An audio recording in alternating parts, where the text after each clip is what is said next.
everyone, welcome to the channel. My name is Schneer and this is Talking Crime. On today's case, it is a missing case that went cold for decades. When I tell you, when you hear this case, it's going to have you at the edge of your seat, but more confused than you was when we first started. You guys, this case was a case of two beautiful young ladies that were twins, aged 15 years old. Jeannette and Dannette was born April 2nd, 1974, and went missing March 18th, 1990. You guys, the Millbrook sisters were twins. They were beautiful. They were totally the opposite of each other. Now, family and friends said that it was out of their character to be in trouble, to get in trouble. These girls were some good girls. And unfortunately, their case went unseen for decades, causing the family to search for these beautiful young ladies on their own. But in the mix had so many questions after. You guys, the Millbrook sisters were two beautiful twins that loved each other dearly and they were each other best friends. Now, Dannette was a more peacemaker, but she stood up for whatever she believed in and she spoke her mind. On the other hand, Jeannette, she was a shy young lady, stayed at home and to herself. Only when she wasn't conversating and enjoying life with her siblings and her family, she was very shy. Always watched TV and stayed in front of the TV. Her sister Shanta would be mainly on this case after a while, especially when her mother Louise would get in older age. You guys, the Millbrook sister had a huge support system, and that's why even after years of searching, this case is still ongoing. You guys, let's get into the details of Jeannette and Dannette Millbrook. Now, Jeannette and Dannette Millbrook was not the only children. They lived with their mother, and their mother altogether had seven children. Others were already grown and on their own. So it was said that at least four children were still at home with their mother. Now, the twins went missing March 18th, 1990, which would have been a Sunday. Now, the family did go to church, and then after church services, they would go home. The pastor wound up giving their mother money to help her with food during the week. Now, their mother asked them to go to Popeyes to get chicken for the family to eat lunch. The two twins went to Popeyes to get the chicken and then headed back home, which they seemed like they were being followed by a white van, but they kept walking, minding their business as should. The two twins would go in the house with the chicken. The family was excited and happy and wound up eating and having normal conversation. The twins thought it was something serious that their mother should know and brought it up to their mother that they felt like they were being followed by a white van. Of course, Miss Louise was like nervous, like followed, like what are y'all talking about? So she wound up going to the window in the door and looking out. She did not see a white van. And even if she did, only thing she could do was call the police. But little behold, she didn't see a white van. The family carried on with their Sunday, and eventually the twins realized that they would need bus fare to go to school because they wound up moving to a different neighborhood, which would cause them to have to ride the city bus because their school was not close. Of course, we know that if they wasn't close to the school, why were they still going there? And that's because they were trying to finish out the semester and then transfer to a local school. But in the meantime, in between times, the girls were still going to that particular school. Now, both girls were in high school in ninth grade. So the mother would tell them to go and ask their godfather for bus fare to get back and forth to school until she get paid again. Of course, the girls went together. They were best friends. Almost everywhere that Jeannette and Dannette went, they went with each other. Their sister Shantae, she was about 12 at the time. She would ask both sisters could she go with them, and they stated no. So she stayed back home. You know, like many of us that's older siblings, we sometimes feel like our younger sibling will hold us back or slow us up. So I'm pretty sure the twins probably thought that. And it would be getting dark eventually, and they didn't want their baby sister to be walking with them in the dark, especially if the van had followed them home earlier. So the twins went on their merry way, and they did show up at their godfather house, which their godfather was called Ted. So Ted would give them about $20 plus a little extra to stop at the store so the girls can get a couple of snacks due to them walking. Then the girls will approach their cousin house and ask their cousin to ask her mother because she walked with them. But due to it being late eventually, and the cousin would be basically walking home back home by herself, her mother told her no. The twins would carry on, stopping at their big sister house. Now, their big sister had just not too long ago had a baby, so this wouldn't be ideal for her to walk. So once the twins asked her to walk with them home, she would tell them that their big sister kind of felt like it was out of character, out of the ordinary for the twins to ask her to walk with them. But the twins wind up leaving anyway due to her not being able to walk with them because she had just had a child. So they carried on. They would leave going towards Pump and Shop, which is a nearby gas station. Now, once these twins get to the gas station, Miss Gloria, the clerk, knew exactly who these twins was due to them already living around in the neighborhood before they moved. Now, Miss Gloria stated that she did see both twins that day. She stated that when she saw them, they seemed fine. They seemed like their usual self.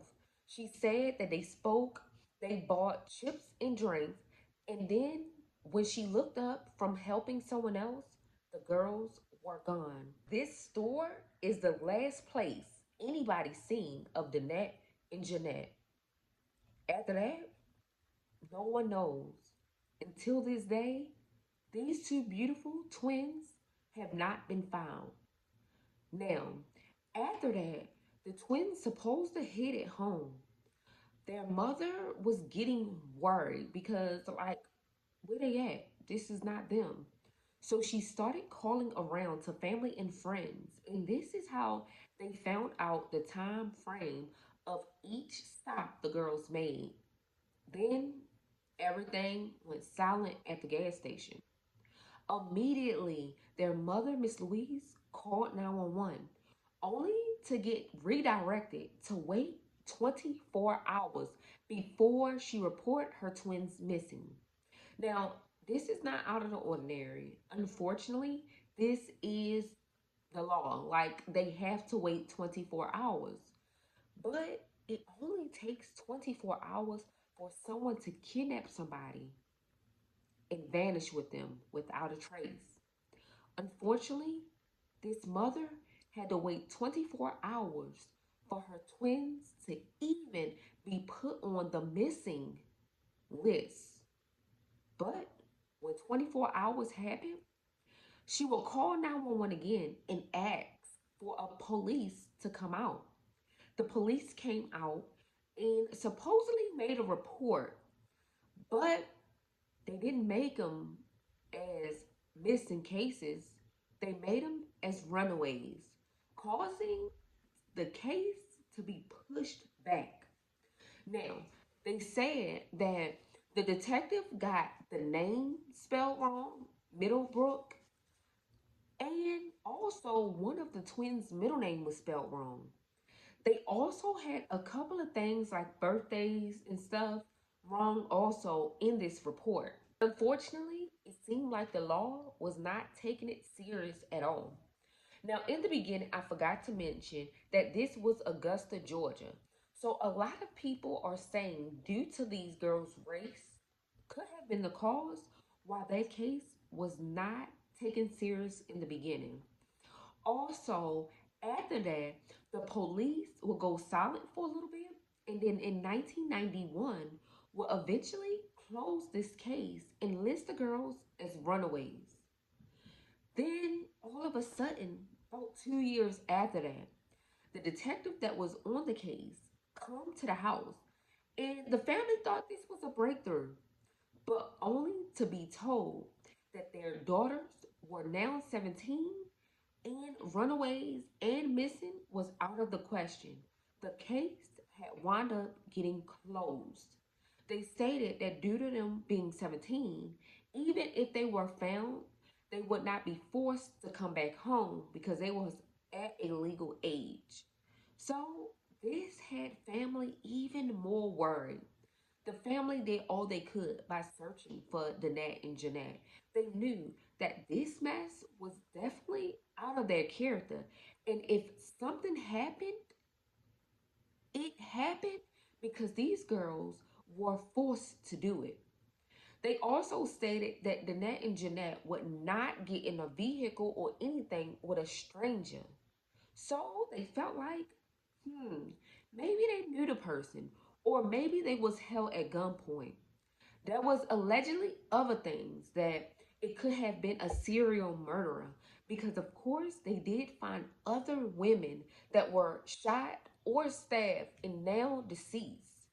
One of those women they felt like could have been one of the sisters, but when forensics put everything together, they stated that they wound up doing a DNA test and it was not neither of the sisters.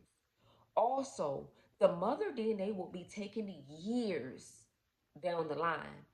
And eventually, everything was cold again.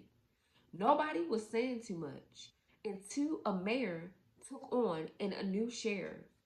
And it got opened back up. But the family feel like, especially the sister that been talking about this case from jump one, Shanta, she feels like that he only did it just because it was still being talked about, but at the same time, because he was waiting to be elected. You guys, this case is extremely odd because their father, John Millbrook, was also said that he didn't help look for the girls and it seemed like he didn't even care. And when asked about did he know where the girls was at, he stated that them girls probably ran away with a guy. And also, he did state that the girls could be dead once. I mean, the daddy was all over the place, but we know that he didn't really care, seemed like it. And it seemed like he was hiding something.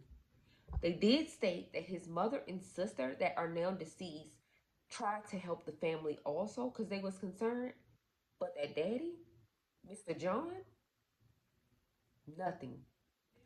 They also said that he told the oldest daughter that is now deceased that if detectives come back and question her about him, tell them that his number was changed and to not give them any information about him.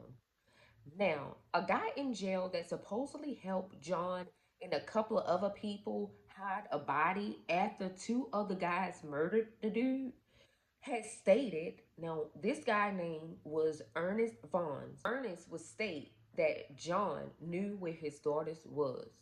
Now, let's get into this a little bit because I was confused why detectives didn't investigate this part. But little and behold, the case started getting brought back up around 2007 by a podcast named The Fall Line Podcast, if I'm saying it right. And they would help raise about $10,000.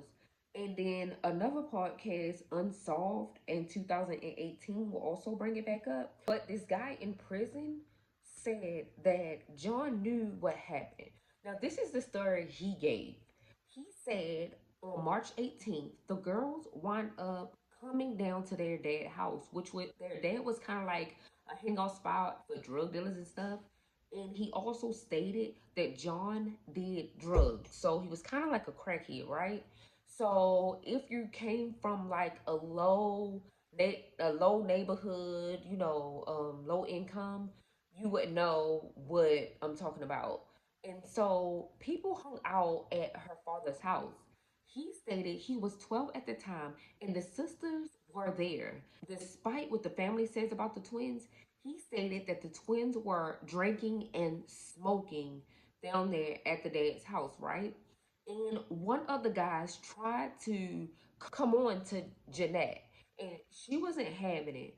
And then her sister, Dannette, which is the outspoken one, took up for her sister, only to be shoved to the floor and hitting her head. Now, after that, everybody was instructed to leave out of the house and don't come back until everything quiet down. So after that, he don't know what happened, but he stated that he believed the girls were deceased and they could be in a certain area that these bad people would hide bodies, right? So the podcast wind up reaching out to the police and telling them this information that they learned due to writing one of the friends of John, right, in jail. And the detectives went and questioned this guy. But then later on, the detective said that, you know what, it sounded like another double murder, but it wasn't the twins. And then later on, that guy Ernest's daughter would say that he was told to say that he made the story up. Now, I don't know how true this is, but why tamper and play with a case? And then the daughter Shantae feels like, why would he just make this up? But far as the alcohol and stuff, the girls was not like that.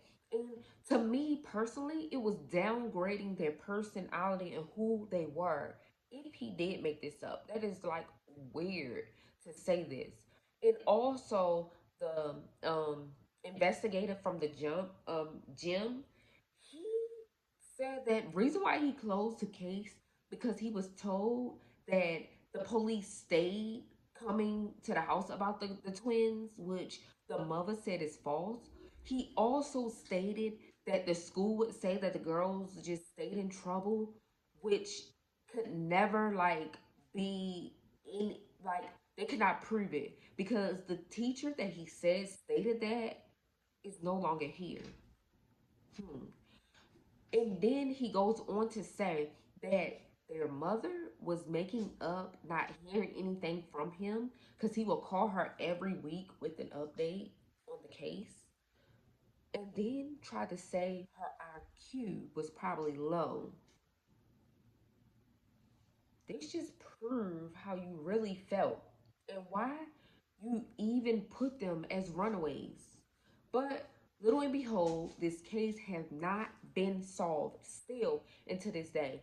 Even in 2018, a podcast reached out. And then in 2019, Oxygen took this story up on their channel. So if you want to go see more and them talking with the family and stuff, it is up on Oxygen. Also on YouTube, all over the place. It's stories everywhere. We're trying to find these girls. Everybody needs to know. Now, around this time, the girls would be about 50 years old. And then, you guys, they never went to that house that the father John used to have. They never even went there to even see could they find any evidence that the girls were there that day. And in my opinion, if the girls were stopping at other places before going home, like who's to rule out that they stopped at their dad house? But their sister Shantae is saying like that she doubts that they even was there that day. So we don't know if the guy in jail is telling the truth or not. And little do they know, like he wouldn't even be able to gain anything like off of it. So even if he tried to, but that whole statement that he gave kind of went out the window and put everybody back at square one with this case. This case happened in Augusta, Georgia, March 18, 1998, and now it's literally September, about to be the end, starting a new month. And the girls still haven't been found in 2024. Even if these girls are still alive, why would they still run now? Especially with the story of one twin was pregnant, so they ran away. That wouldn't be likely because their oldest sister got pregnant as a teen, and their sister Shantae had a child as a teen. So it was nothing for them to run away for. Matter of fact, family would have definitely supported these two young ladies. So them girls did not run away. Like, there's no way that these girls ran away. Even if they did, where are they now? It was also said that these girls were found and they were found in child protective service and now adopted. But even if that was true, why the family still haven't saw them? And the mother never gave up her rights. So how would they be adopted when they was reported as runaways and then missing? Why wouldn't y'all bring them girls back? I'm not getting it. That's just another line of like, oh yeah, like we know you the mother, but we gonna give them to somebody else. Like, come on, Augusta, Georgia. Come on. Let's make common sense of this. So they did get cadaver dogs years later, which is very not likely that the dogs will pick up any scent because this been evidence been washed away. Like, it's like evidence is just not there. So we know that humans don't just vanish out of thin air. Come on now. Them girls are somewhere. And in my opinion, allegedly, they might not be alive. You guys, this family need answers. They need justice. We all, at this point, want answers. Where is Jeannette and Dannette Millbrooks? Find them. Please share this video. Please like, comment, and definitely subscribe to this channel where we talk crime and try to help solve some of these unsolved cold cases of missing children, women, and sometimes men. You guys, thanks for watching. Please share, share, share. I'm out.